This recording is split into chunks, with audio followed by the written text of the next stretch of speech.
Welcome back to Two Who's Review. I'm Alex, I'm Fitz. and we are once again joined by Hadley. Welcome back.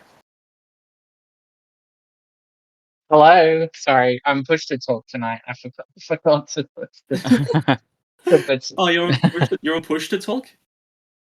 I'm having to record in my living room because this guy's using my spare room, but he's moving out in a couple of weeks. Right. Okay. A little bit behind the curtain. If anything goes wrong, you'll be aware. Today we are here to discuss the first two-part story of Series 3. It is Daleks in Manhattan and Evolution of the Daleks. It's the first two-part Dalek story that isn't a finale. It's got a few different milestones. It is the first, so it was written by Helen Rayner, who was the first woman to write a televised Dalek story, and also the first woman to write a story for the revived series in general. So good for her. It was originally going to be written by Stephen Moffat, but he pulled out, and then in order to make it up to the production team, he decided to write Blink instead. Right. What a downgrade! I know, right? God. I'll ask Hadley because when you put your name down to discuss this episode, and what was the reason for that initially? I remember it being fucking weird, and that has not changed. I mean, you're right. You're right in the sense that it is weird. I do think that this story is a bit underrated. I really, really enjoy this story and a lot of the discussions that it has. It's a really interesting character study for the Daleks. And at the very least, it's a better Cult of Skaro story than Journey's End, which barely focuses on the interesting things about those particular Dalek characters. Yeah, I'd agree. I quite enjoyed this story. Enjoyed it more actually than I remember enjoying it when I watched it, years ago.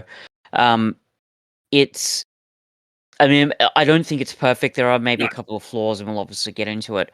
Even thematically, it's not quite marrying everything marrying everything that it's trying to say up as well as I want it to. But I really when it's good, it is very good. I admire how ambitious it is, and even if the second episode is a bit stronger than the first, I'm glad the whole package exists to set everything up. I think thematically, is where it gets the most interesting, and how those themes are weaved into the story. So yeah, I enjoyed it quite a lot. I liked the Dalek banter, and I think the Doctor had just a couple of moments. So I was like, I don't know if he'd do this. This is a bit strange. I'll be interested to see what those are. Sure. So this is the first time in the Revival series that we go to New York, which will obviously become a bigger fixture in the Moffat era. It'll become the departure site of two beloved companions. But for now, it's just like a little stepping stone on Martha's journey throughout the series. And if you've been following along with us and watching the episodes as we go, you might remember that initially the Doctor says to Martha at the start of this series, you're only getting one trip, and that's it, just as a thank you. And that trip was meant to be to Shakespearean England, and then in Gridlock he says, okay, well, we can stretch the definition a bit, one trip into the past and then one trip into the future.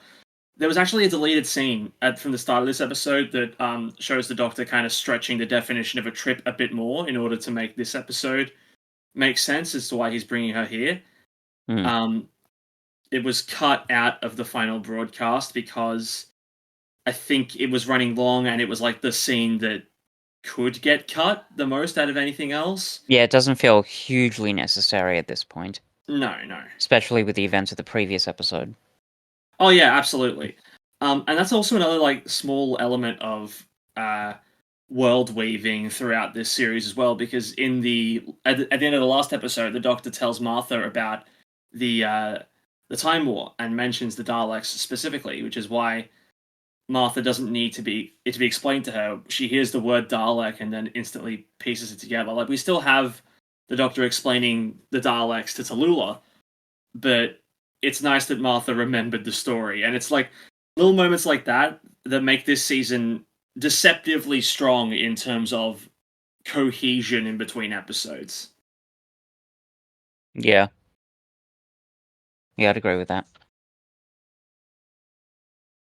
I felt pretty bad for Martha through this episode, just because, like, man, the Doctor's so mean.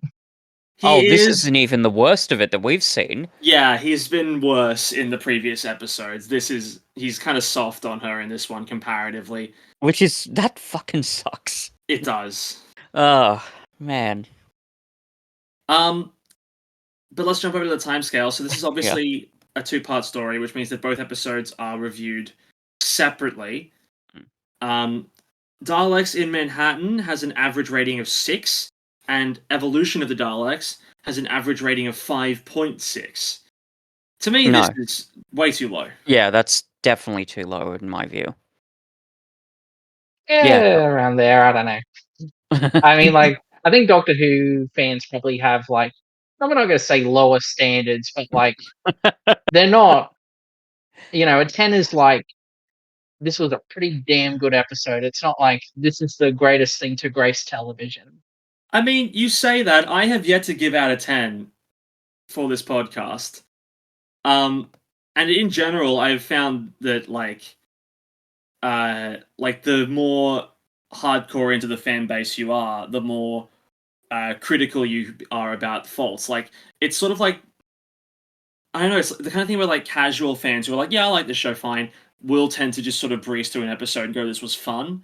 Whereas, like, the people who are more, like, into the show will tend to dissect its faults and its strengths and its weaknesses and what's wrong about it and what's good about it to, like, a minute detail. Kind of like what me and Fitz have been doing for the last 2 and a bit years. But you also have to factor in nostalgia for, like, earlier episodes. I mean, that is also true. I mean, yeah, but even, like, in my experience, and I've, been watching Doctor Who back when the classic series was being rerun on TV, and I actually find that throughout the whole show, a lot of these stories are better now than they were when I was a kid. Now, granted, there are also a lot of stories that are much, much worse than I remember them being. But I don't know, maybe that's just kind of the nature of being a Doctor Who fan. Like, I don't know, like, you feel like... It might be, like, desensitized to just how weird what you're watching is. I think that might be a big part of it. I mean, yeah, we've discussed this on the show before. It's like, the fact that we call the plot of Gridlock or something like an average episode is quite bizarre when you think about it. Yeah. So, yeah, maybe that's it, or maybe it's just... Because a lot of Doctor Who fans, and I've said this before, I think if they're honest, they'll say, yeah, there are some really, if not outright bad, then very strange stories which have really, really weird narrative twists, some of which don't make 100% sense. Maybe that makes us appreciate the really good episodes more. I'm not quite sure what the psychology behind all of that would be, but I think I understand what you mean, Hadley, but I do think, even more objectively, this story and the show in general, you can give it a bit more credit than that, I think. Also, like, let's not mince words here, Hadley. You gave the 2 Doctors a 6. So... Yeah, I mean, I'm probably going to give this a good review as well. Like, I think... Sure. I don't think Evolution of the Daleks is a 5.6, but I don't think that's way lower than what it should be. I mean, that's fair enough. I mean, and I'm sure there are some things that either myself and Fitz are kind of overlooking or devaluing in preference to, like, the really, really good stuff. Because I do think that a lot of what is good about this story is kind of unique to this story. Like, I don't see a lot of Dalek stories like this, and that's not just because there's a guy walking around with a massive brain, like, poking out the top of his scalp and a massive eye. No. Like, a lot of we've seen Dalek infighting before, but we haven't seen it like this. Yeah, for sure. I mean, there is one example I can think of in the unfortunately now lost story, Evil of the Daleks, but I've, listened to the audio of it, and a lot of times. There's something similar that happens there, where they even say they capture these humans to try and find what they call the human factor, and then there's these 3 Daleks that get like injected, I guess, with purely human factor. So they start out like children playing games, but then they grow up really quickly, and there's similar themes there. But Oh, so it's this, like Poor Things. sorry, It's like uh, Poor Things. yeah, a little bit in a way. Sort of, I guess. But yeah, similar themes. But I think this story, I mean, I really like Evil of the Daleks. I think it's a great story, and I've heard that it's got a pretty good reputation. But in terms of those specific themes about Daleks changing, or not changing for that matter, and the infighting that ensues, I think they take that a bit further here than they did in Evil of the Daleks. But that's probably because Evil of the Daleks is a 7-part story with a bigger, more epic, sprawling narrative that has other things it needs to focus on. So there you are. Yeah. I think my number score too seriously. Like I watched Madam Web last weekend. I'd probably give that a 7. Christ, really? It was funny as hell. I was gonna say this has to be like a so bad it's good thing, right? Because I've been reading some things about that movie, and they're not great. Anyway, I think Paramedics that saved the day steals an ambulance in the middle of a dispatch. Whoever they were going to save, she's dead. I Yeah. heard something about Pepsi saving the day. I don't think I even. Oh yeah, One they one. have like a big fight on top of a building, and like all these fireworks are going off, and then it hits a Pepsi sign, and like the pea falls off and crushes the bad dude. Remember when Man. Inspector Gadget was killed by a falling Yahoo billboard? Just me? No, I Okay, don't. great. This was in the Matthew Broderick Inspector Gadget movie. Oh, not the Friend Stewart sequel. No, not the sequel. But yeah, he's literally like the Yahoo billboard falls on him, and as it does, it literally makes the Yahoo sound. Just imagine being a corporate sponsor giving money to this film. It's like we'll fund this movie as long as our product gets to kill Matthew Broderick.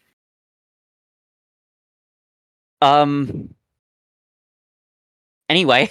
Yeah, moving on. So the first episode has a 6 for plot, and the second episode has a 5.5. Again, I mean, no, I think they're a bit higher than that. Sure, I think like there are like bits like as individual episodes. I think part 1 is slow, but again, it kind of can afford to be because it is setting up quite a few different things. Yeah. Part 2 has a few moments where you're like, I don't know if that like fully comes together, but even so, I don't really think that it should be as low as it is. See, my thoughts have always been about this story, and this might be false, but like my interpretation of the general fan base reaction surrounding the story is it's sort of like the company it keeps, right? Like look at the Dalek stories, the other ones in the Russell T Davies era. You got Dalek, it's a masterpiece, no one's disputing that. Parting of the Ways, it's an excellent finale. Journey's End, it's kind of not great, but at least compared to the others, but there's a lot of spectacle there. It's Daleks and Cybermen, and it's Rose departing. And then besides this one, you've got Stolen Earth and Journey's End. Huge episode, 2 parts, pulls in all the different plot threads and characters from the RTD era. It's massive, it's big, it's amazing. This one has always sort of felt like the odd one out, where it's like it's not a finale, it doesn't feel that important. So like it's not a fairly, I don't know if it's quite mid-season, but it's approaching that, so it feels like mid-season. Yeah, it's like it's sort of like it's falling around that Aliens of London, or I don't know, like a Idiot's Lantern kind of vibe, where it's like it's the middle of the season, this is going to be like the filler, even though it's not, story to get us to the point. And there's no Mr. Saxon or Harold Saxon in anything like this. There's no Torchwood stuff, so it feels really disconnected from other big stories. But this is the Cult of Skaro, and this is a massive step towards Journey's End. Like, it's getting us to that point. Yeah, for sure. So there's a lot of stuff happening here, which shouldn't be a factor for or against. But I've always sort of felt like at least some fans have sort of undervalued this story because the other Dalek stories are so great. Yeah. But, and again, I might be totally off base about that. I mean, I think the plot for this story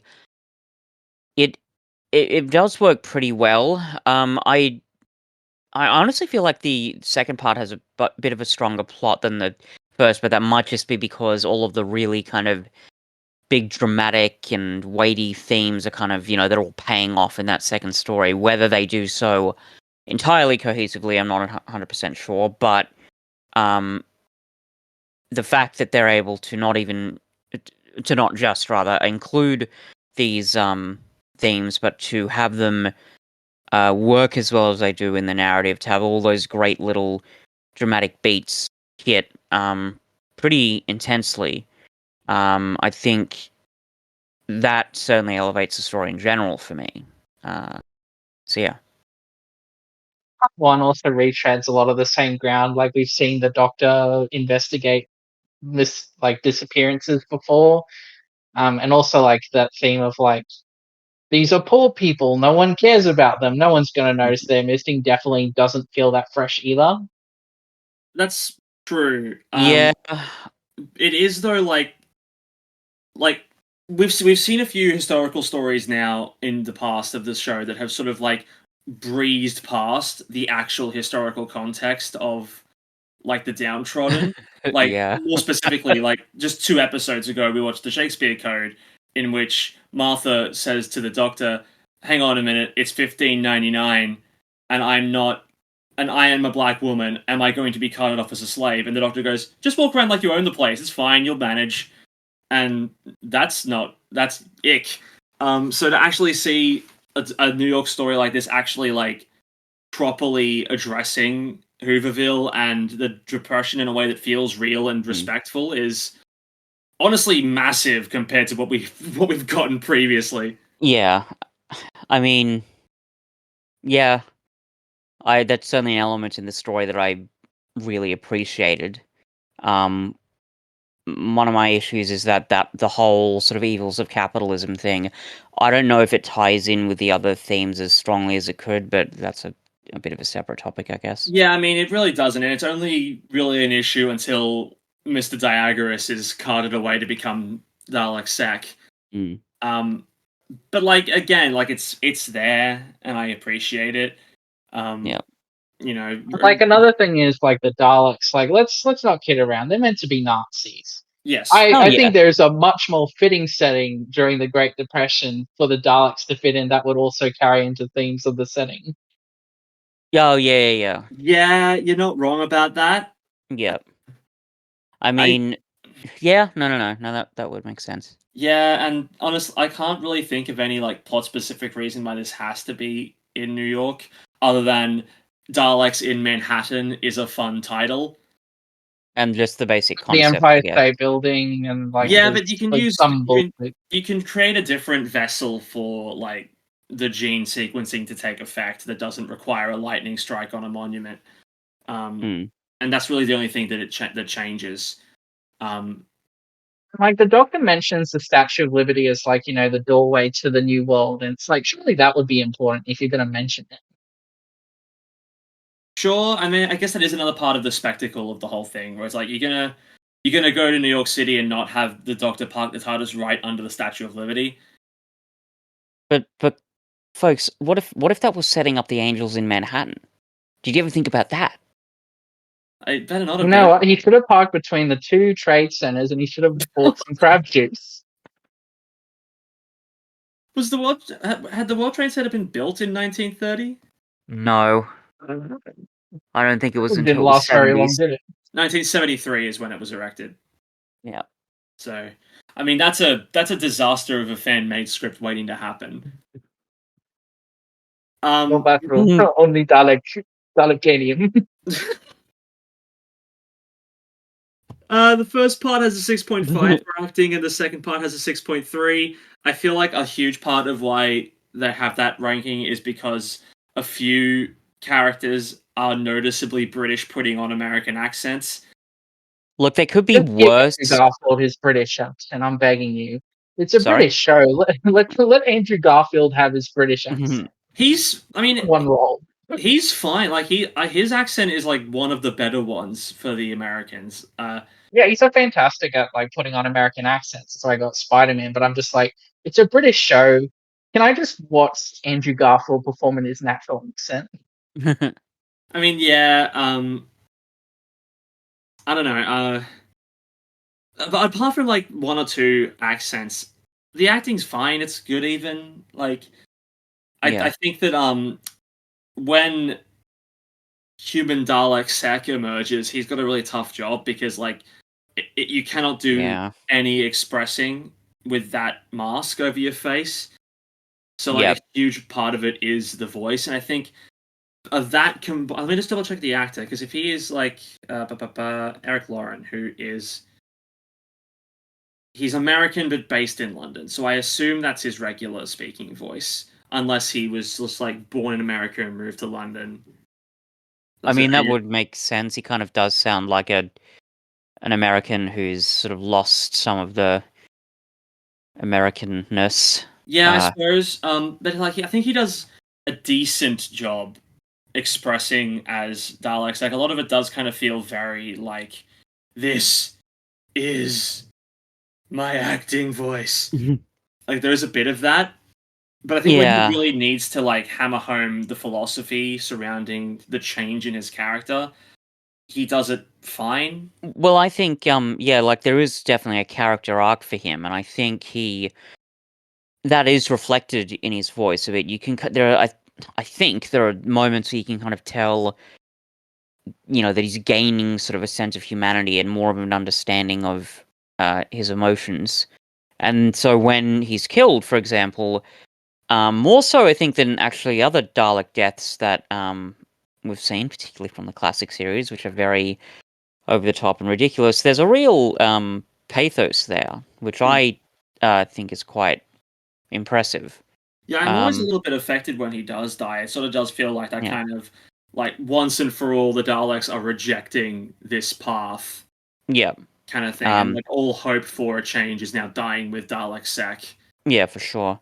I think that given how, let's be honest, how ludicrous that makeup design is, which, look, that fits in line with, Doctor Who historically. Certainly, good lord, in the classic series, there are way more ridiculous designs, in terms of creature design. But given the way it looks and how silly it could have been, the performance really, I think, kind of helps to anchor it, while also, in combination with the makeup itself, it still fits within the quite stylized, almost sort of comic book feeling that Doctor Who tends to have. Point is, yeah, I was... I really like how Dalek Sec proves the second Doctor wrong. In fact, you can change each other. True, yeah. We're going back to the two Doctors. Oh, yeah. That's My absolutely favorite. correct. Yeah, you Yeah. well remembered. Yeah, very fair point. Well, just getting back to the practical effect on the makeup of like the mask of Dalek Sec. Part 1 has a 6.3 for effects, and Part 2 has a 6.2. I mean, Sorry? I don't have an issue with the effects. I think, like obviously the mask of the Dalek Sec doesn't really move that much, but it doesn't look, which I guess is fine. Yeah, like I think the main problem I have with Dalek Sec's face is like, and it's a problem because like I think the eye isn't quite as expressive as I want it to be. It is very clearly like a glass eye. The eyelids do a lot of heavy lifting, but like there's not a lot of passion behind the eye, and it's really noticeable. But like I'm just impressed that they did it practically at all, because if this was made today, a lot of people would have just gone, let's put little dots around your face and let's like CG your face on, we'll do motion capture or whatever. Yeah. I mean, we overlook it because, like, obviously, the Dalek human hybrid gloomed quite over like a very huge shadow, but like the pig people also look pretty good. Yeah, they look great. Yeah.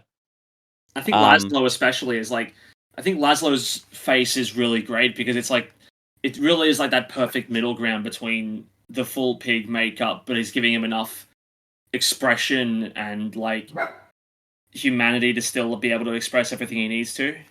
Yeah, I'd agree. Yeah, I think a lot of the special effects, they're pretty practical.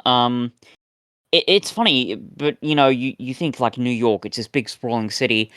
It's a surprisingly condensed story. It only really takes place in a couple of different locations. It's Hooverville, the sewers, the theater, and then the Dalek underground base. Maybe, I mean, if you could argue that the top of the Empire State Building is another, but it's surprisingly condensed. But it still works. I think it's just one of those examples of the BBC sort of maybe leaning into the limited budget, but still making it work. We saw this with the Carnival of Monsters as well. But the result of this, I think, is that a lot of the effects, whether it be with set design or the makeup, it's practical, and I do think the story is better for it, because certainly, like that bit where Diagoras gets absorbed, you can very clearly tell that bit is just some late Full 2000, CG, yeah, like a bad CG.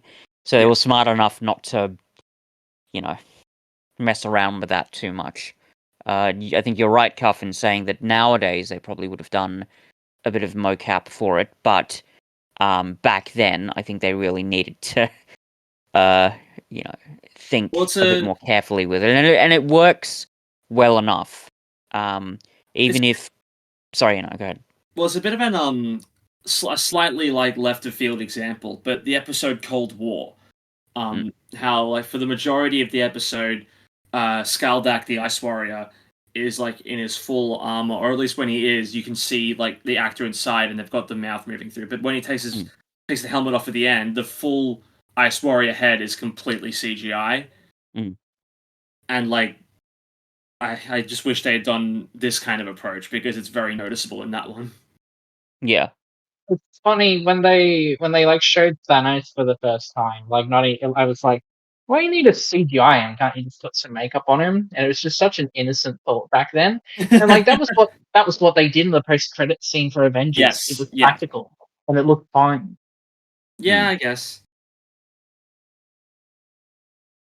5.7 and 5.4 for replay value, respectively.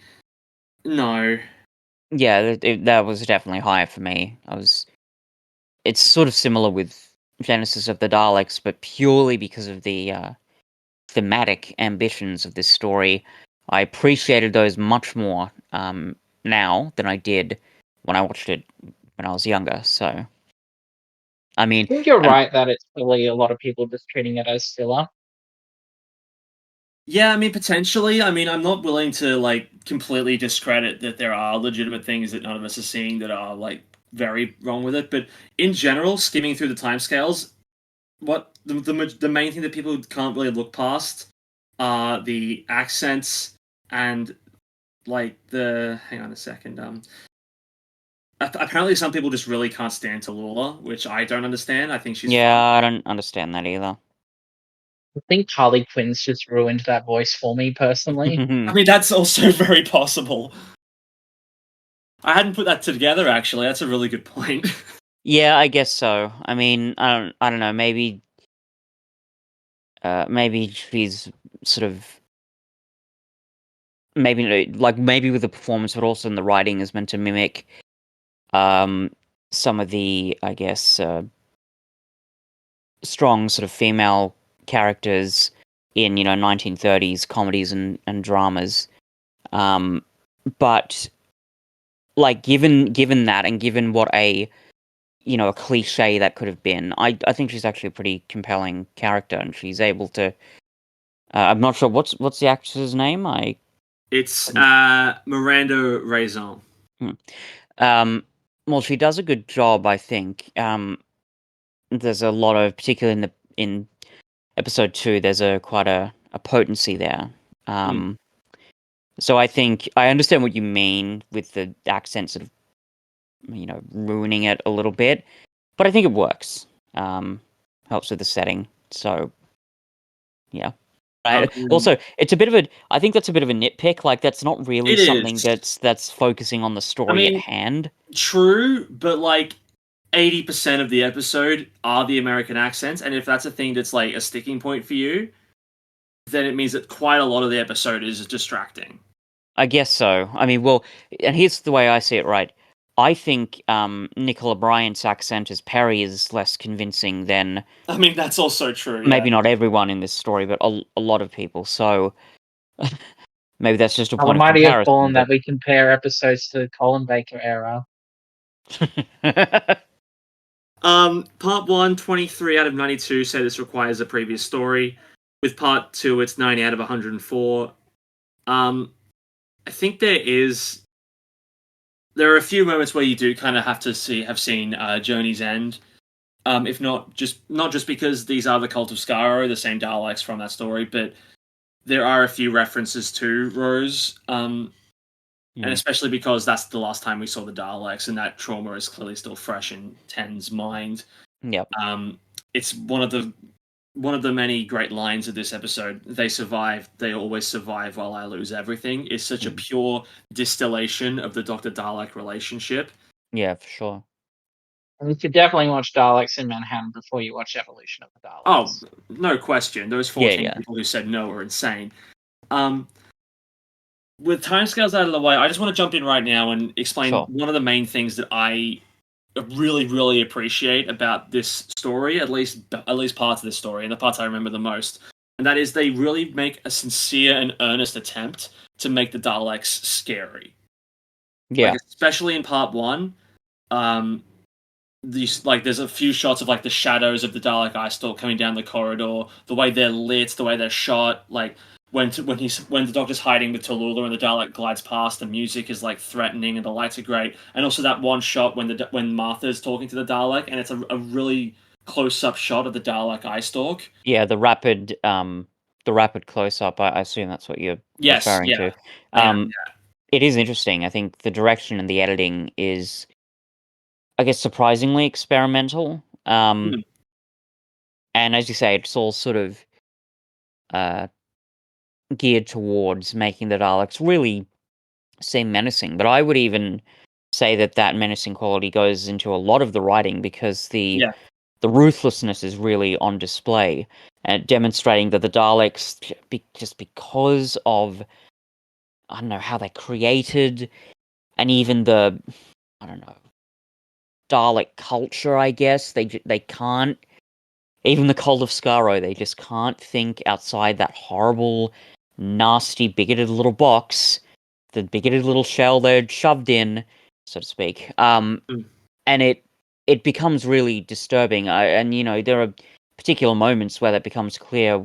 Particularly with I don't know which Dalek it was, but one of the Daleks when they're flying in the air and they're confronted by Solomon. Like, there's a tragedy there because you know what's gonna happen, right? Yeah. Like, if you've watched this show, you know how that interaction's gonna end, but it still has that sort of potent sense of tragedy, even if it's based in, you know, a bit of dramatic irony. But the fact that that scene exists at all, I think, emphasizes that, I guess, a kind of existential horror, really, that the Daleks present in this story and in other stories. Yeah, it's that whole no reasoning and there's No no emotion. no getting through that thick skull, so to speak, as well. Yeah. But I think that scene is also worth highlighting just because of Dalek sex, like gasp of horror when Solomon is killed, and that moment is really shocking. Yeah. It's like the first time we've ever seen a Dalek express any kind of remorse, even a little bit. Yeah. Which is like it's just a great, like, really, like, quick way of showing, oh, hang on a minute, what's happening to Dalek Sec? And there's like a few different conversations, and this is like the meat of the episode. It's the whole, like, it's the evolution of the Daleks, like, literally. There's one conversation in the first episode when Dalek Sec is like explaining to his cronies why they've got to do this, and they're still on the fence. And in that moment, Dalek Sec is still coming from an authoritarian perspective, right? But then as he experiences more human things, it shifts, and we see that when he has that conversation with the doctor in the genetics lab, and we see him, like, without question and without hesitation, reject Davros's philosophy. Mm.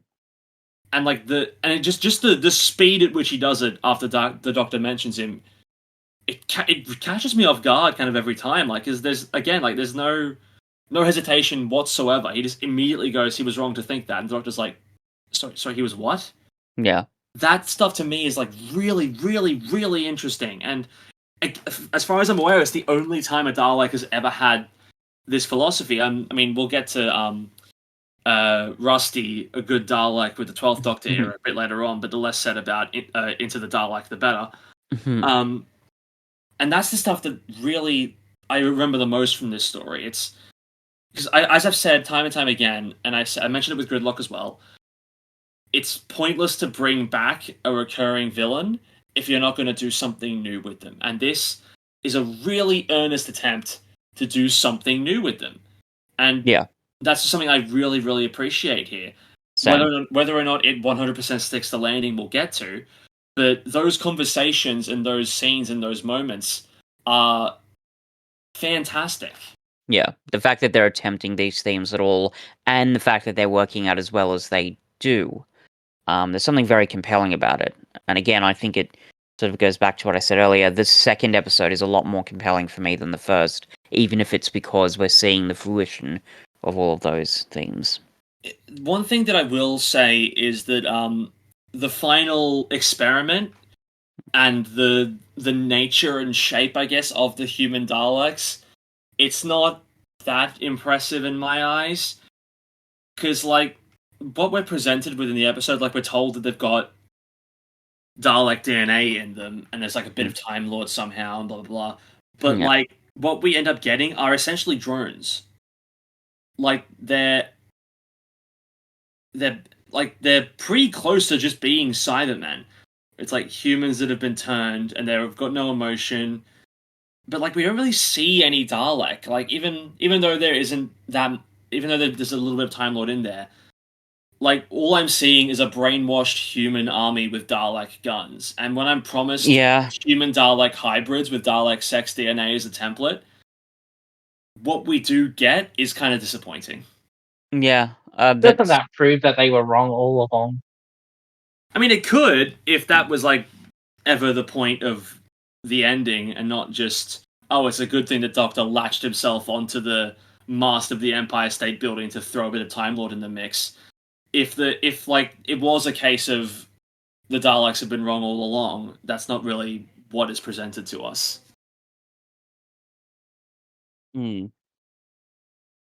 It reminded me of I'm gonna bring up One Piece if no one minds. But there's an arc where there's one of the biggest giants that ever existed, and this mad scientist has its corpse, and so it steals the soul of Luffy and puts it into this thing, and it's like, finally, I have the ultimate warrior, and then the giant all he wants to do is eat. Yeah. Yeah. I mean, I'd certainly believe that. That's interesting. But yeah, like that's like if we're talking about the thematic nature of the story not quite landing, like that's an element of it. I don't think it completely ruins it entirely, because I do think that the focus, for the most part, is on the cult of Skaro. Mm. Well, here's another. This is just a bit of an idea. So it's established that Diagoras himself, his nature is obviously very sort of motivated by greed and ambition. Indeed, that's why the Daleks see him, fit for this experiment. Yeah. Would it not have been more, I guess, cohesive, I guess, to highlight those darker elements in Diagoras' nature, like him individually, and how easily, how susceptible he personally would be to, the Daleks' horrible ideology, and maybe highlight a conflict there. I get that would overcomplicate the story a little bit, and we obviously want to get to,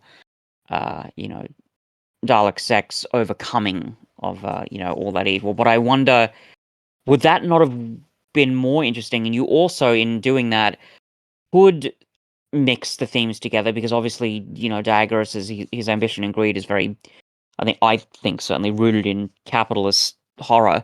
I know, like, seeing that and I don't know, comparing it or merging it, I suppose, with the bigotry of the Daleks. I'm not sure. Maybe that would work that way. I'm reminded of a YouTube essayist who I'm fairly fond of called Dan Pilskin. It's a channel called Innuendo Studios, and in one video he talks about fascism, and there's a bit where he, I think, basically says that capitalism and fascism seem to have certain links, and he basically says, whether you want to interpret that as capitalism being very susceptible to fascist ideologies, or capitalism just being fascism light, that's up to you to decide. But that sort of stuff makes me think maybe there is a connection you could make here between Digress's horrible capitalist beliefs and the Daleks' horrible beliefs, and they don't really merge them together. Does that make sense? I think so. Yeah, I mean, it's like, I think it is similar to the Davros audio drama that we reviewed a while back. Yeah, but that I think does it slightly better. Granted, it absolutely does it better, but it's a little similar. Yeah, I suppose that's true. I just think maybe there was a better way to sort of meld it all together. That being said, what we get here is still very ambitious and really compelling. It must be said. Yeah. Sorry, I just went on a bit of a tangent because I was curious about something. It was the Fifth Doctor Dalek story. Remind me of the name again. They all just sort of blend together. Resurrection, yes. You've mentioned that episode has one of the highest kill counts of any Doctor Who story. So I went on and in this story there's established to be like 1,000 or more human Daleks, and they all get genocided at the end. So I was trying to figure out the numbers on that one and try and work out if that changes things. I think we don't see that many die on screen, but they obviously all die. I couldn't find that answer, but what I did find was a website, and this was released before the 13th Doctor, and it tots up every single Doctor's confirmed kill count, which is a little interesting to see. It's counted deaths that they're complicit in as like half counts. Yeah. And Daleks are also included in this kill tally, so it's not just humans. Do you want to have a guess at who the Doctor with the highest confirmed kill count is? I can imagine it. I'll also just Baker. I mean, there's I don't know, a grim part of me that kind of hopes that's true. I will mention, just as a small correction, the YouTuber I just mentioned, his name is... Sorry, excuse me, let me check this. Ian Danskin. Nearly got it right. Anyway, so yeah, I'm going to go Colin Baker on this one. Also of the War Doctor, I don't know if we're going to count that. The War Doctor isn't listed here because we don't find out how many lives he took in the Time War. Actually, no, is it David Tennant? It's not. Here we go. Colin Baker doesn't crack the top 5. Wow. Oh. He got accused of genocide in Trial of a Time Lord. That's interesting. He did, yeah. So the Doctor with the third highest kill count is the First Doctor. And that's largely because of, in the Daleks' master plan, he destroys an army of like 5,000 Daleks. I'd believe that, actually. The Doctor with the second highest kill count is the 11th Doctor. Ooh. Interesting. This is due to 3 reasons. He has the credit for the death of all the Silence on Earth when he rises up humanity and convinces them to kill them all when they see him. Also, in Nightmare in Silver, there are 3 million Daleks that are destroyed by the end of that story. And Time of the Doctor, he's there for 900 years, and there are heaps of deaths that happen in the Siege of Trenzalore across that 900 years, so that's part of the reason his kill count is so ramped up. Yeah, I believe that. He doesn't even come close to the confirmed kill count of the 7th Doctor. Oh, of course. Yes. Because, yes. All because, in Remembrance of the Daleks, he destroys Skaro, and in the novelization, there's more than 1 billion Daleks there. Yep. That sounds about right. So I was waiting for like a planet death thing. I mean, it's sort of that. It is sort of a planet death thing. It's the death of Skaro, yeah. which does handily bring us back to Daleks in Manhattan, because Skaro is mentioned in this story. Mm. And at first glance, it's a bit of a plot hole. Mm. Because if Skaro is destroyed in Remembrance, Dalek, I think Faye mentions it was destroyed in the Time War. Mm. So at first glance, you think, hang on a minute, something's not right there. But then you remember it's a time war. And Yeah. a huge point of the Time War is that both the Daleks and the Time Lords kept traveling into the past, rewriting history, changing time, changing the future. So it's very, very feasible, and in fact implied in this story, that part of what the Daleks did in the Time War is resurrect Skaro to help bolster their numbers against the Time Lords. Which, it's a bit of world building you have to put some thought into, but, I mean, it makes sense and is kind of cool. Yeah. I think, given that does seem like a bit of a plot hole, it certainly doesn't ruin it. I just had a weird thought. Maybe there's an implication that when the Doctor destroyed Skaro, maybe that's when the Time War started. I mean, God, that'd be interesting. Anyway, I mean, the amount of times we could point to a moment from Classic Who and say maybe this is what kickstarted the Time War. I'm sure there are many. I mean, This is the moment Walter White became Heisenberg. See, oh no, genuinely, Hadley, you joke, but as we'll, I think, see when we look at Battlefield, and as we've discussed on this podcast, there was a concerted effort during the last couple of Sylvester McCoy's years to make the Doctor a very chilling, manipulative, and almost Machiavellian figure. So that's interesting. Yeah. I don't know exactly where in canon in the show that moment began, but that's certainly a pretty valid interpretation. And that was one of my issues with Remembrance as well, and it was that the Doctor was way more of a schemer than a responder.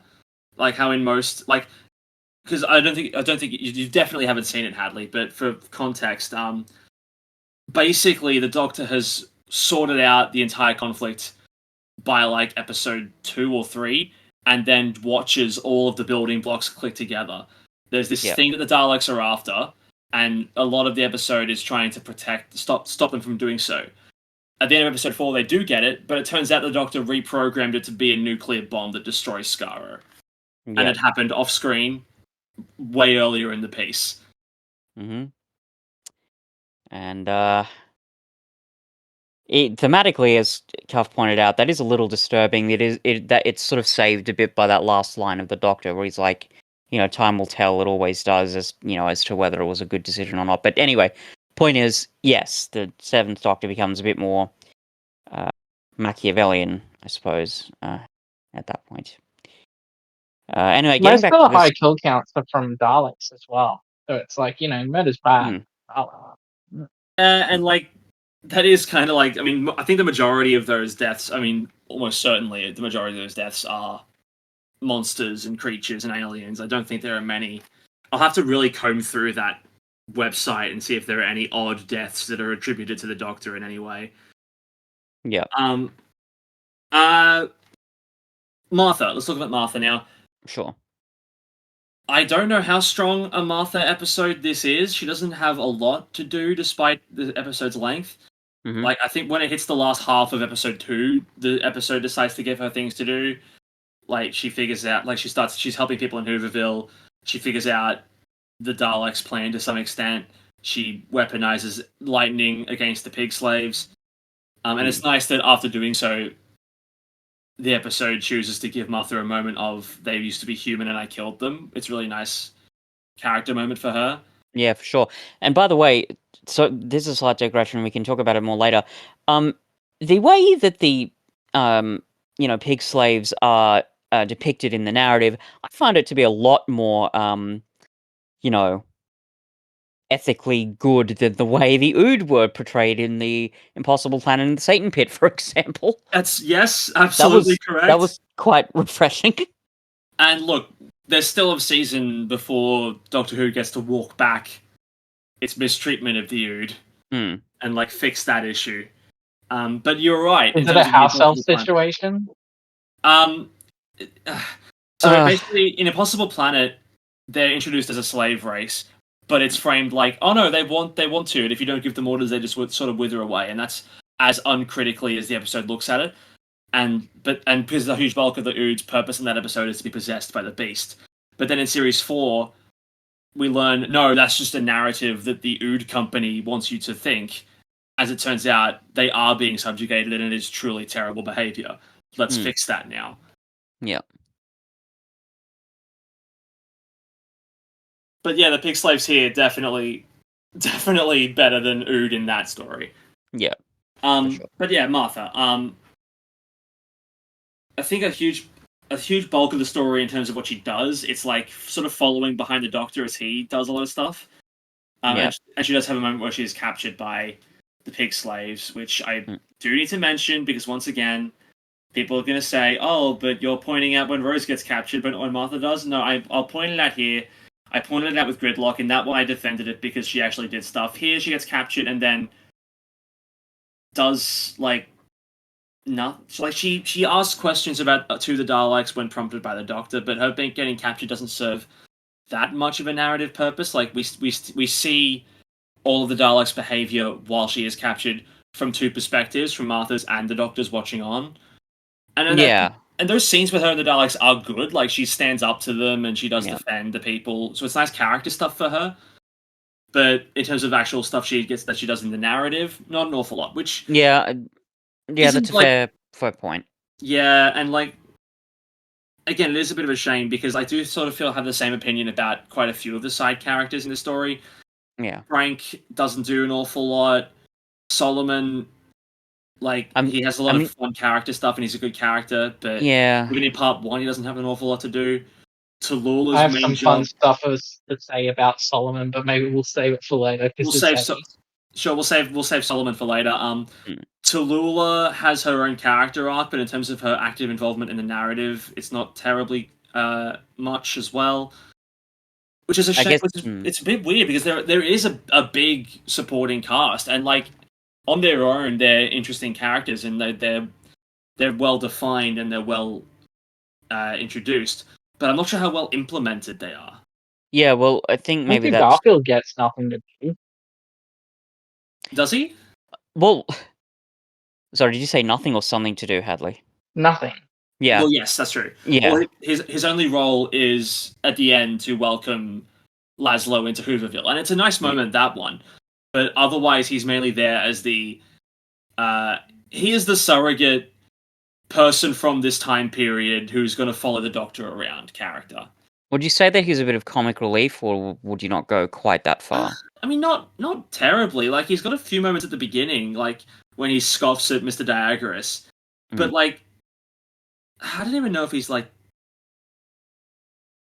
I don't know. I don't remember anything he said that was like fun, like terribly funny, at least. Well, here's the thing, right? In terms of the lack of presence he has in the narrative, when I watched this story, the second time this week, I actually thought that when he gets sort of dragged down with the pig slave horde under the manhole thing, I actually thought he died at that point. I'd forgotten that he was in the rest of the narrative, so maybe that does speak to the fact that he doesn't have that much of an impact. Like, he's got that bit at the end where, again, he welcomes Laszlo to Hooverville, but you wondered, could that not have been done by another character? Or anyway, the point is, yeah, he doesn't have a massive impact.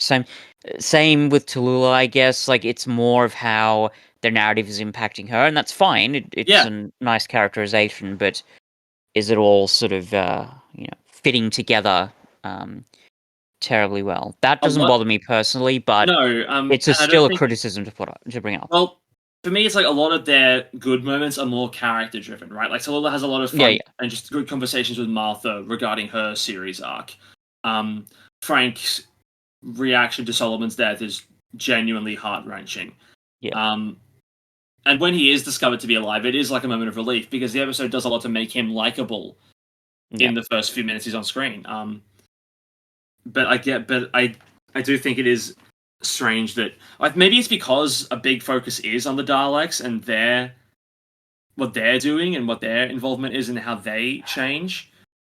And that's a little different from a story like, say, well, let's bring it back to the Impossible Planet, right? Every crew member in that story has something to do, and they've got a role to play. Yeah. Well, but yeah, I mean that. Sorry, go ahead. Yeah. Well, in that story, you don't have like the Ood have their role, but they don't have. There's no like Ood infighting, and there's no like let's have these Ood chat to each other about what's going on, and that takes away from the side characters. Yeah, like well, I think that's kind of the issue. Like the cast is so big in this story, it's focusing on so many of these characters. It can't. It almost kind of buckles under the weight of a lot of its ambitions, because they've got the heavy thematic stuff they've got to focus on. They've got all these different characters with their own character arcs, and they have to make them, at least slightly compelling. So it doesn't all fit together, and it also explains why Martha gets sort of, I don't know if I'd say like a backseat, but she doesn't have a massively prominent role in the narrative, just because she has to make room for all of these different characters, and yeah, and like yeah. Like, this is Martha's fourth, I think, story. She's so far been her average has been generally good. Like, for her first and third stories, she's had really good stuff to do. Her second and fourth, not an awful lot. But it's still a better average than Rose at this point. And that's all I'll say on the matter. Do you want to talk about Solomon now? I wanted to mention one thing about Martha. Oh yeah, go ahead. Yeah, so there was a funny scene with Martha. I don't know what it was. It's like this little green glowing egg thing. I don't know if it got a payoff or I was just not paying attention. But she's like, "Is it radioactive or something?" And then she gets right up into it. She does. I mean, I think she does that after the Doctor does, and I think she's taking cues from him in that moment, where it's like, oh, he's not worried about it. I guess I don't have to be either. You're right about that green brain not having a huge, like, it's set up as, it is mentioned in part 2, and like that is, it's said that was the Daleks' first plan to create new Daleks before they ended up switching to their make humans Daleks plan. It just didn't work out. They didn't have like the proper technology here, and it's also used to clue the Doctor in that the Daleks are involved. But it is a bit, like, I've seen other people highlight that as like an issue as well, where it's like it's set up as a big thing and it doesn't pay off. I don't think it is intended to be set up as this massive mystery. Like, I don't think so either. Pretty quickly, and it does get explained. Yeah, it does its job. It does its job, but I do think there is, like, because it's like the first thing in the episode that doesn't get an immediate explanation, right? Because a lot of the stuff is explained to the audience when Daleks appear and start talking to Mr. Daggeris and all that stuff. And this is one of the first things that is a question mark, so maybe that's why by the end people are like, oh, it didn't have as much of an impact as I was expecting. I guess that's a knock against the episode. And it might be, but again, I don't know. Yeah. I mean, that's pretty fair criticisms. Anything else about Martha before we move on to Solomon? I'm good. It's Solomon time, baby. Cool. You can kick this off, Hadley. Yeah. I thought Solomon was a bit of a magical black man trope. If you're unfamiliar with the trope, it's basically like they don't need to have magic powers, but you'll see it a lot in Stephen King stories. There's this black man who's like the epitome of morality, who's like a beacon of inspiration to everyone, and he tragically dies. So then the white people have to take after him. Yeah. I mean, that is quite a bit of what Solomon is, and if you don't know the trope, he is still like a strong character. But in context, yeah, I think for me, the moment that saves it somewhat is when he admits to the Doctor that he sacrificed Frank because he was scared himself. Like, that is one of the few moments that shows like a character flaw. Yeah. And it humanizes him beyond being a walking trope that I think is needed. Yeah. But it is a very, very small moment and doesn't really get brought up again. I guess he does overcome his fear when he addresses the Daleks at the end. So maybe that was the intention. Yeah. Yeah, I mean, it's interesting, and I noted this after when I was watching it the second time, his name's Solomon, and then there's that bit at the beginning where he he takes breaks the the loaf bread. of bread and breaks it in half, and I just thought, I mean, that could have been more subtle, I guess. So I mean, Tallulah has her name because she's directly named after a character from Bugsy Malone. yeah, I guess so. There are a few references and nods here. There was some other biblical reference near the end that I can't remember. The Doctor says you should baptize the new Dalek humans by having them Yeah, kill me, baptize them. Yeah, that's it. which is such a powerful line. It's just like baptize these Daleks just as a way of goading them is really great. Baptized in blood, I Yeah. suppose. Oh no, that's the other thing I just remembered. It's when Dalek Sec says, if you choose death and destruction will choose you, which in my opinion is basically a spin on, live by the sword, die by the sword. So, anyway, going back to Solomon, I do see what you mean, Hadley. It's, again, I didn't think about it that much, but now that that's been pointed out to me in context of that trope, yeah, that's it's a bit unfortunate. He's also the only Dalek set the final skirmish between the Daleks aside. He's the only character that gets exterminated in the entire story. Yeah. Yeah, I hadn't thought of that. Neither did I until I saw it happen and went, "Oh yeah, it's the first one." And it does. I think I understand the intention, where it's like this is the first time that Martha, Frank, the Hoovervillians, any one of them have actually seen what the Daleks are capable of. Because before that point, they're just firing warning shots to try and get them all in the one area to try and cut them off to become part of the final experiment. But then they actually exterminate, and it's like the moment is intended to be like this. Oh no, they're not fucking around. Like they're deadly serious. But in context of the trope, you agree. start to really wonder, what was going on there. Yeah, not quite great. I'm not sure. I would be very actually. It's something I can very easily discover right now.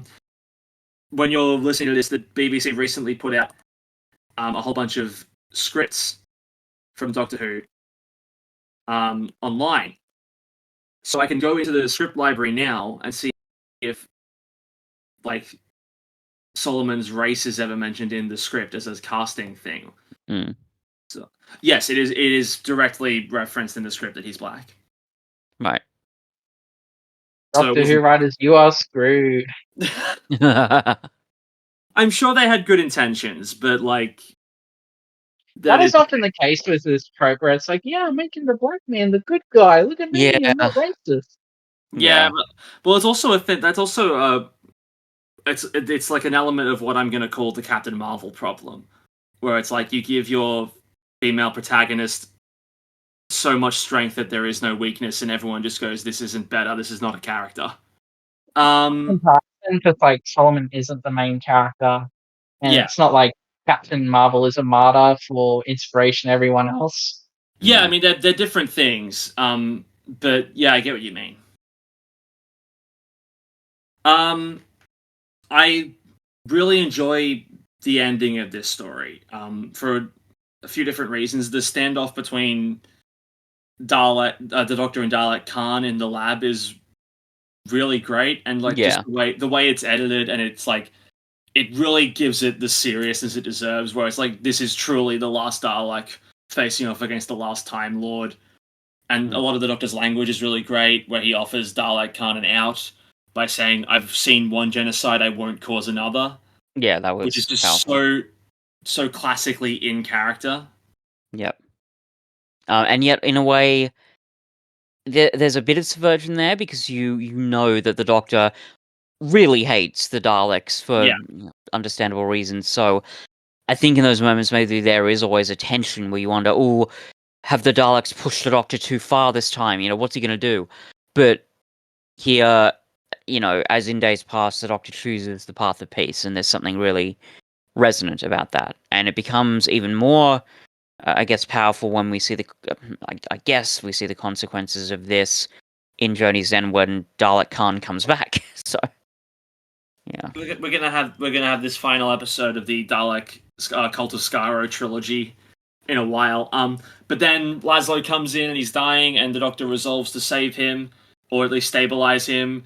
And he's giving this big speech about no more death, and the music is swelling. Murray Gold's score excellent throughout the entire story, by the way. Yeah, I love the score in this story more so than in compared to most of Murray Gold's scores, actually. Yeah, I mean, there's obviously there's a lot of instances of the choir coming in to accompany the Daleks. I think the track is literally called "Evolution of the Daleks." But another musical moment I noticed this time around is when the Daleks are carting out Dalek Sec in chains, and he's crawling like a dog onto the stage. The music that they use in that scene is taken directly from their first appearance at the end of Army of Ghosts. It's the exact same music track, so it's basically like the return, like emergence of the Cult of Skaro Part 2, and just tying it all together, being like the first time we saw them and the last time we're going to see them. It's really really, works. really great. I really love it so much. Yeah. And that's essentially how the episode ends. Like it's like the last 20 minutes are generally pretty bleak and full of death, but then like we do get that happy ending with Laszlo and Tallulah, which I think is really, really well earned. Yeah.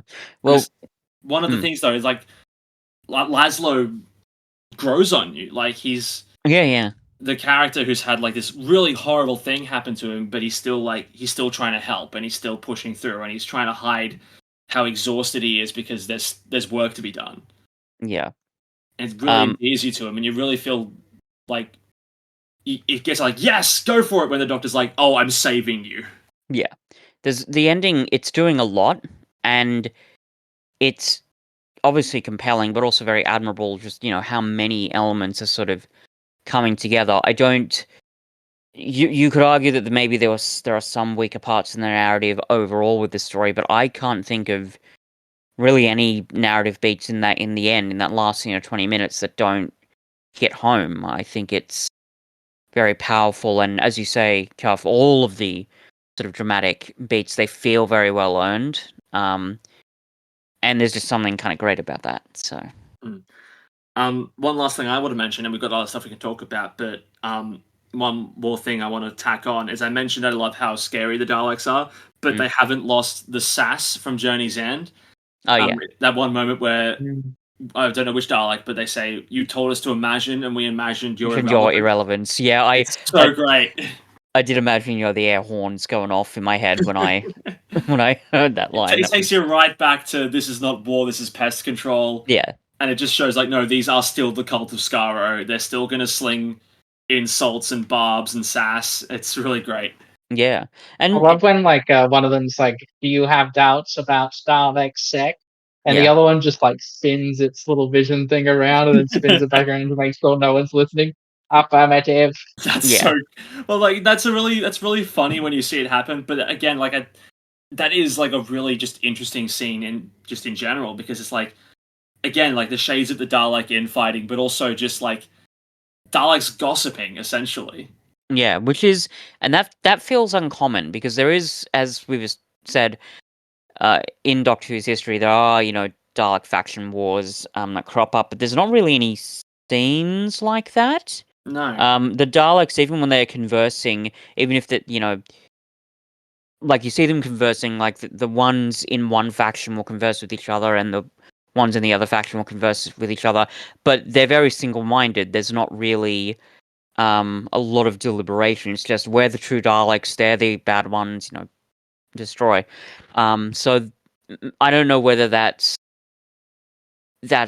would necessarily have to be unique to the Cult of Skaro, or whether that's just something new we can explore, in this series. But it's quite compelling nonetheless. And I must say, what's the name of the writer again? Helen Rayner. Yeah. Is this her first script in Doctor Who? It is. She goes on to write the Sontaran two-parter next season. Nice. That's great. But it's really impressive that for a first-time writer, that she understands these characters that well. And that, again, all of these themes are sort of fitting together as cohesively as they are. It's really, really cool. Yeah. Just to tie it back in a conversation we had earlier on, I've looked up the magical the trope that you mentioned, Hadley. Interestingly, this episode isn't listed on TV tropes. This episode isn't listed as an example of that trope. What is though is Remembrance of the Daleks. That old Dalek story we keep coming back to. Yeah. This episode, where Give me there the is context for that. what this episode says, I don't remember much of it, but it's like the Doctor is helped out by a black man who serves tea in a cafe while inexplicably offering philosophical insights based on the enslavement of his ancestors. Yep. And he's played. I'm pretty sure I saw somewhere that he's played by the guy who plays I'm forgetting his name, but the butler in Fresh Prince of Bel-Air. But yes, he gives a discussion, like some insight when he's discussing with the Doctor the nature of the passing of time, I guess, and the impacts that people's choices make. And that, yeah, so yeah, that does make sense. Anyway, I think to end this conversation, Hadley, you mentioned early on that you found a couple of the Doctor's moments to be, I think out of character or something like that. Do you want to detail those now? Yeah, I was about to bring that up. It's mainly the one thing. I just thought it was strange how on board he was with like the human Dalek race that was like sex idea. Oh, as in like how eager he is to assist. Yeah. I mean, maybe. I think the thought process there is like Dalek Sec was pretty clear in saying there's no way to get them back to who they were. Yeah. So any semblance of... he's not skeptical that Dalek Sec is like putting on an act, that he's just like creating more Daleks through human shells. I mean, that I think, yeah, but I think it comes back to the fact that he was so quick to be like, no, Davros was wrong. And the Doctor's mind is like, that is such an extreme thing for a Dalek to say. And to risk saying it with other Daleks in the room, he must be serious. It's the sincerity, his sincerity comes across quite quickly and very potently, so it does make sense that the Doctor would want to collaborate. I think it maybe just goes back to, the Doctor doesn't want to lose anybody else, and if there's a chance to bring these humans back, I guess. And also, he has a lot of questions. He has a lot of questions before he does it as well. He drops the whole, are these guys going to help? And he also says this world isn't big enough for two species, so he drops that as well. Like, he puts up a bit of resistance, but then as soon as all those questions are answered, he goes, oh, this is actually a chance to change the trajectory of the Daleks and not make them so bloodthirsty and warmongering, which has been a pain in my ass for the last 900 years. Yeah. I'm glad you brought that quote up, because when I heard David Tennant say, I was like, what about the Silurians, guys? Sorry, when was that? I don't know why I'm forgetting. So when it's right at the end of that big conversation that Dalek Sec and the Doctor have, and it's like basically the last bit of resistance the Doctor puts up, where he says this planet, this city, and this planet are full already, and then Dalek Sec says you have your TARDIS, we can take you. You can take us to a different planet so we can start over, or something to that effect. And I guess you're right. The Silurians technically still exist in this world. I mean, Revival Who hadn't brought them up yet, and also, there's no. I don't think there was much risk of any colonies emerging in 1930 New York. So, it's better to keep them out of it because it just makes things a bit too confused for people who don't know them. But that is a good point. Yeah, I mean, So is it the Doctor who says that this world is not quite big enough for... Yes. Okay, yeah, no, that is a little odd, because the Doctor... Hang on. Let me find the actual full quote, because... Sure. Like, he says something akin to that. And then that's when the... that's when Dalek Sec counters with, okay, take us somewhere else in your TARDIS. Let me see. Yeah, so the full quote, there's no room on Earth for another race of people. That's what the Doctor says. And then Sec says, you have your TARDIS, take us across the stars, find us a new home, and allow the new Daleks to start again. And that's what ultimately convinces the Doctor to get to work. Well, I guess that's character progression, but it is a bit odd that was his first reaction, especially given brokering a That's not his first reaction. Like, there's still a lot that the conversation has, but like that is what that is like the final thing that he says, and I think he's only really saying that because again they are Daleks, yeah, and maybe. I think what he's trying to do there is try and do the whole this isn't a thing where I'm going to help you out and then you're going to go thank you doctor. Unfortunately, based on resources, we now have to kill more humans so we have room to live here. Yeah. Like he's just trying to tick off all the last boxes until he says, "Okay, Yeah, I guess that makes sense.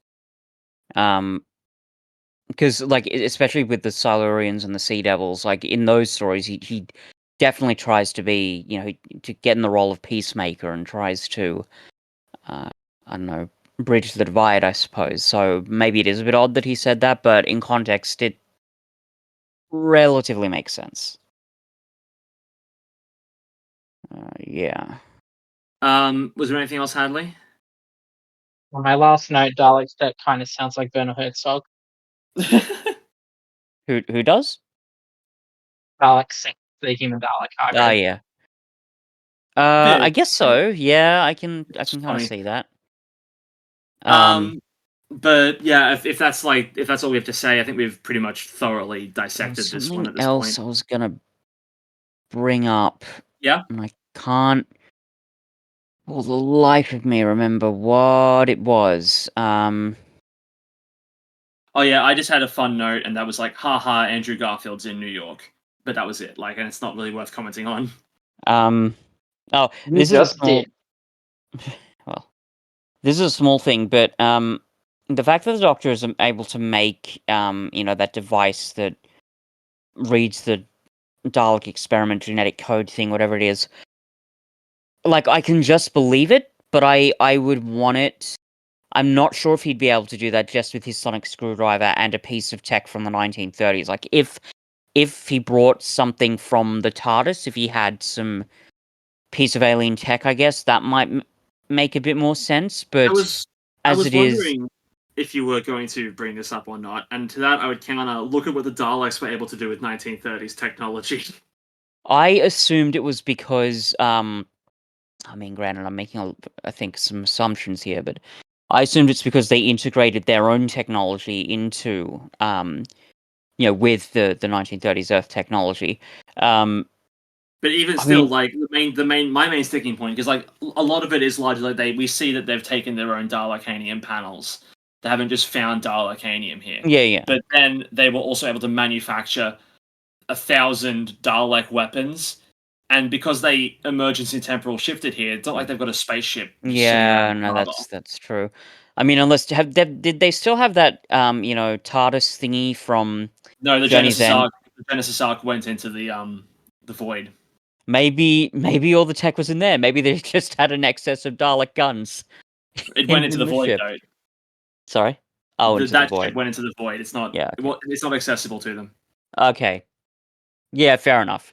I And I think. think like the Doctor like MacGyvering random shit out of the technology of the time is nothing new either. Oh yeah, no, that's definitely true. I think I want to say there are other examples that do it better, and even if they don't, that's not like an excuse. But it certainly doesn't ruin the story for me. It's just something that stuck out to me when I was watching it. I think I had similar problems with when the 13th Doctor created a new sonic screwdriver, and anyway, that's a whole other thing. But Yeah, one last thing I'll say on this is like even in this example, it's not like he's like it's not like he's got all this stuff cobbled together and then he's able to like really accurately scan the thing. Like he still has to put a lot of thought in. Like, and we see him like he gets the data, and I assume he's working this out based on like resonation and like interaction with light and the sound frequency and all that stuff. electrical signals, maybe. Yeah, and then he still has to like piece together in his head which planet it is. It's Yeah, not like he which just comes is. up with a massive readout on Mm. the planet of origin, Skaro. This is a artificial Dalek embryo designed to blah blah blah. Like he still has to like Yeah. he's reading what he can from what he's got and then Mm. piecing the rest together in his head, which I think Yeah. is a bit different. I guess so, and because he's not really reading anything from a screen. He's just kind of listening to it, I suppose. And he's obviously using his extensive Time Lord knowledge of genetics and the genetic history of different planets. Yes. In a way, you wonder, should it have taken him that long to figure out it was Skaro, given, how much the Daleks have impacted his life? But either way, it, as you say, it works fine enough. Yeah, I Sure. guess it's really not that much of a problem. Yeah. I think that brings us to the end of our discussion handily Yeah, I think here. so too. A lot to think about with this one. Hmm. I think in general it's got some pretty high highs and some mids. I don't think anything about this episode is like outright bad, depending on your interpretation of some of the tropes that this episode has in it. I'm still going to give this episode an 8, though. Same. Hadley? Say that Dalek in Manhattan will get a 6, and Evolution will get a 7. Cool. Sure.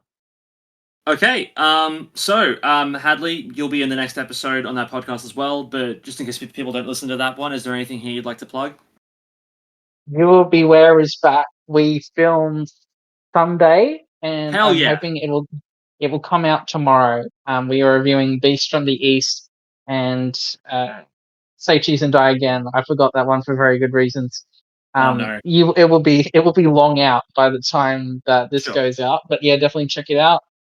We won't have another one out by that time, I don't imagine. So maybe we'll do Oscar's movie at down at Stalebread.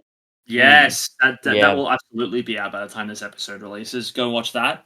Yeah, I sure. believe at this point all three of us should be involved in that one. Yes. Exciting times. Yeah.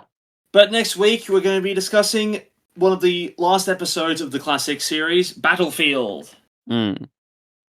Yeah, Until then, I'm Alex. I'm Fitz. I'm Hadley. And hey, I'm walking here.